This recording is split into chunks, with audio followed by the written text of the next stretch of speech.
Doctor Satish एक मशहूर दंत चिकित्सक थे। उनके पास हर दिन सैकड़ों मरीज आते थे, लेकिन आज का दिन उनके लिए खास था। आज उनकी क्लिनिक में एक 8 साल की बच्ची सिया आई थी। उसकी मां ने बताया कि सिया को दांत में बहुत दर्द हो रहा था, लेकिन वह डॉक्टर के पास आने से बहुत डर रही थी। डॉक्टर सतीश ने सिया को नर्म आवाज में समझाया, डरने की जरूरत नहीं है, बेटा। मैं बस तुम्हारी मुस्कान को ठीक करने आया हूं। सिया ने कांपते हुए कहा, अगर मैं रोई नहीं, तो आप मुझे एक चॉकलेट देंगे?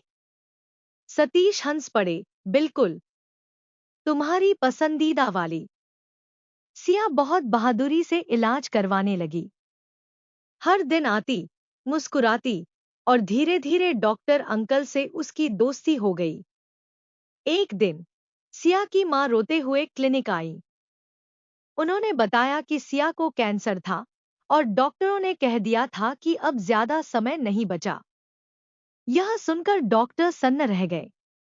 वह जिस बच्ची को हर दिन हंसता देख रहे थे, उसकी जिंदगी इतनी कम बची थी। उस दिन सिया अपने आखिरी दांत के इलाज के लिए आई थी। वह बहुत कमजोर लग रही थी, लेकिन फिर भी मुस्कुरा रही थी। डॉक्टर सतीश ने उससे पूछा, अब तो तुम्हारे दांत बिल्कुल ठीक हैं, अब सबसे पहले क्या करोगी? सिया ने धीमी आवाज में कहा, अब मैं भगवान को अपनी मुस्कान दिखाऊंगी। डॉक्टर सतीश ने अपने आंसू छुपाते हुए उसका इलाज पूरा किया। जाते जाते उन्होंने उसे उसकी पसंदीदा चॉकलेट दी, लेकिन उस दिन सिया ने उसे नहीं खोला। कुछ ही दिनों बाद उन्हें खबर मिली कि सिया इस दुनिया में नहीं रही। जब वह उसके घर पहुंचे, तो उसकी मां ने वो चॉकलेट उन्हें देते हुए कहा, सिया ने कहा था कि जब वो भगवान से मिलेगी, तो आपको शुक्रिया कहना नहीं भूलेगी। डॉक्टर सतीश के हाथ कांपने लगे। उनकी आंखों से आंसू गिर पड़े।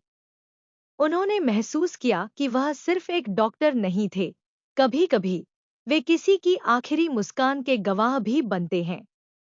डॉक्टर सिर्फ इलाज नहीं करते, वे जिंदगी के आखिरी पलों में भी किसी को खुशियां दे सकते हैं। कभी-कभी किसी की मुस्कान संवारना ही सबसे बड़ा तोहफा होता है। यह कहानी आपको कैसी लगी?